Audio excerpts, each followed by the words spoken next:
সালামু আলাইকুম।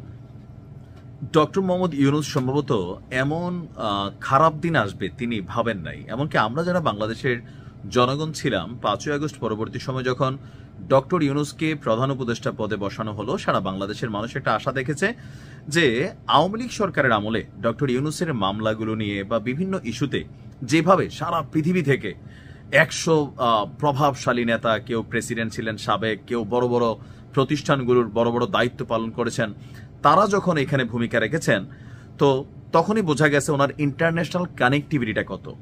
তো এরপরে তিনি যখন ক্ষমতায় বসলেন আমরা স্বপ্ন দেখা শুরু করলাম যে বিদেশি বিনিয়োগ, বিদেশি লোন, ঋণ মোটামুটি ইনশাল্লাহ আমরা একটা ভালো পরিমাণ পাবো। এমনকি আমি আশা করছিলাম আমার এলাকার যে রাস্তাটা, আমি যেহেতু বুড়িচুংয়ের সন্তান, কুমিল্লা জেলার বুড়িচুং থানায় আমার বাড়ি, ১৬ নং ইউনিয়নে, এই যে বুড়িচুং ব্রাহ্মণপাড়া একটা রাস্তা, এই রাস্তাটা গত ২-২.৫ মাস ধরে এটার কাজ শুরু হয়েছে, কিন্তু এটা ৫% কাজও আমার কাছে মনে হয় নাই যে এখনো শেষ হয়েছে। আগামী এই সরকার শেষ করা যাবে কিনা। এখন কারণ কি? কারণ হচ্ছে বৈদেশিক রিজার্ভ বাড়লেও প্রবাসীদের টাকায় আন্তর্জাতিক যে লোনগুলো এগুলো কিন্তু ডক্টর ইউনূসকে দিচ্ছে না। আর এই জায়গাতেই দিন শেষে বোঝা যাচ্ছে যে একটা আন্তর্জাতিক বাটে তিনি পড়ে গেছেন। তিনি যতই জনপ্রিয় হন, যতই বন্ধুত্ব থাকুক, কিন্তু একটা রাষ্ট্রের সাথে আরেকটা রাষ্ট্রের সম্পর্ক ডিপেন্ড করে একটা নির্বাচিত সরকারের উপরে।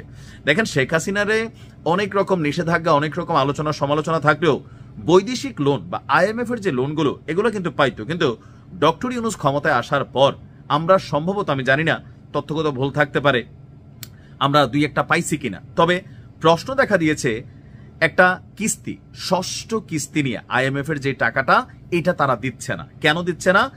আগামীতে রাজনৈতিক সরকার ক্ষমতায় আসলে এই টাকাটা পাবে এমনটাই পারসেপশন তৈরি হয়েছে। অর্থ উপদেষ্টার এক বক্তব্যকে ঘিরে এখন আবার তোলপাড় যে ডক্টর ইউনূসের এই আন্তর্জাতিক কানেক্টিভিটি, এটাকে শুধু ব্যক্তি ইউনূসকেই তারা সাপোর্ট করলো।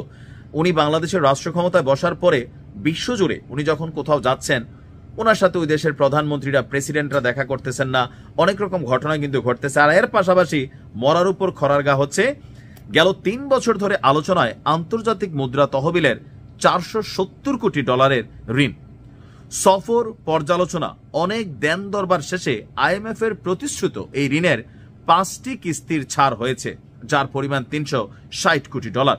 কিন্তু ষষ্ঠ কিস্তির বেলায় এসে দেখা দিছে ভেজাল, কারণ এটা ডক্টর ইউনূসের সরকারের সময় পড়ছে। অর্থ উপদেষ্টা ডক্টর সালেউদ্দিন বলছেন ষষ্ঠ কিস্তির অর্থ অন্তর্বর্তী সরকারের সময় মিলছে না। তবে তার ধারণা নির্বাচিত সরকার এলে ষষ্ঠ এবং সপ্তম কিস্তি একসাথে পাওয়া যাবে। এখন এই যে নির্বাচিত সরকার এলে পাইলে নির্বাচিত সরকার উন্নয়নের কাজ অনেক করতে পারবে। এই যে ডক্টর ইউনূসের সময় উন্নয়ন প্রকল্পগুলোর ধীরগতি হয়ে গেছে, নতুন করে কোথাও রাস্তা কালভার্ট ওইভাবে আপনার তৈরি হচ্ছে না, সরকারি অনেক কিছুই, কারণ বাংলাদেশ তো বিদেশি ঋণের উপরই চলে একটা বড় অংশ, আবার ঋণ আমরা পরিশোধও করি। এখন দেখা গেছে যে আওয়ামী লীগ সরকারের সময় ব্যাপক ঋণ ছিল, এগুলা পরিশোধ করতে গিয়া অনেকটাই ঝামেলায় পড়ছে। তবে ঝামেলাটা পড়তো না যদি আন্তর্জাতিক ঋণগুলো চলমান থাকতো। এখন যখন আন্তর্জাতিক ঋণগুলো চলমান না থেকে আটকে যাচ্ছে, এটার বাটে কিন্তু সরকার পড়ছে।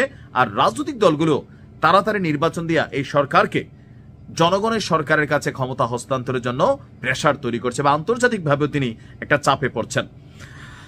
উপদেষ্টা বলছেন যে আপনার IMF এর প্রস্তাবে আমরা সম্মত হয়েছি, তো রিভিউ ফেব্রুয়ারিতে নতুন মিশন এলে নির্বাচিত সরকার কতটা ঋণ চায় সেটি নিয়ে আলোচনা করবে, এরপর ঋণ দিবে। IMF বলছে, তারা বলছে যে তোমরা যা করছো ঠিক করছো, তবে তাদের কিছু পরামর্শ আছে, বিশেষ করে রাজস্ব আয় বাড়াতে হবে। আমাদের দেশে অনেকে ট্যাক্স দিতে চায় না, আবার NBR 2 মাস বন্ধ ছিল, ফলে রাজস্ব কমে গেছে। এছাড়া সামাজিক নিরাপত্তা বাড়াতেও তারা পরামর্শ দিয়েছে। এই যে বাংলাদেশে চুরি, লুটপাট, খুন, ডাকাতি, তারপর ধরেন মব যে কালচার বা বিভিন্ন প্রতিষ্ঠানে ঘটনা, অগ্নিকাণ্ড, এই সবকিছু কিন্তু বিদেশিরা দেখছে, অবজারভেশন করছে, আর এটার একটা ইফেক্ট কিন্তু এই IMF এর মাধ্যমে আমরা বুঝতে পারছি। অর্থ উপদেষ্টা বলছেন আমরা আগামী সরকারকে IMF এর ঋণ সংস্কার, শর্ত, অন্য বিষয়ে একটি পূর্ণাঙ্গ প্যাকেজ করে দিব। তো আমরা যতদূর জানি আমাদের এই অর্থ উপদেষ্টা তিনি বিএনপির রিকমেন্ডেশনেই উপদেষ্টা হয়েছেন। সো আগামীতে বিএনপি আসলে ওনাকে নিশ্চয়ই অর্থ মন্ত্রণালয়ের কোনো একটা পদে রাখা হবে, যেন IMF এর কিস্তিটা খুব দ্রুত পাওয়া যায়। তবে দিন শেষে এই মুহূর্তে ঠিক শেষ সময়ে এসে ডক্টর ইউনূস যেটা হারাচ্ছেন সেটা হচ্ছে ওনার আন্তর্জাতিক যে গ্রহণযোগ্যতা, এটা যে ওনার আসলে ততটা শক্ত না, এটা বোঝা যাচ্ছে। এটা কিন্তু বাস্তবতা। ইভেন তার যে মান মর্যাদা এক সময় ছিল, আওয়ামী লীগ ছাড়া সবাই তাকে শ্রদ্ধার চোখে দেখতো, আজকে দেখেন দলমত নির্বিশেষে বিভিন্নভাবে তিনি কিন্তু তার যে অর্জন ছিল, নভেল অর্জন, সেই অর্জনটাতে কিন্তু অনেকটা প্রশ্নবিদ্ধ হয়েছেন। এবং কি এই যে 14 মাস বা 18 মাস তিনি ক্ষমতায় থাকবেন বা আছেন বা ছিলেন, এই সময়টাতে ওনার যে জনপ্রিয়তা সেটাতে হ্রাস পেয়েছে। বেসিক্যালি সরকার চালানো আর নোবেল পাওয়া 2টা বাই 2 জিনিস, এটা নিশ্চয়ই তিনি বুঝতে পারছেন। ভালো থাকুন।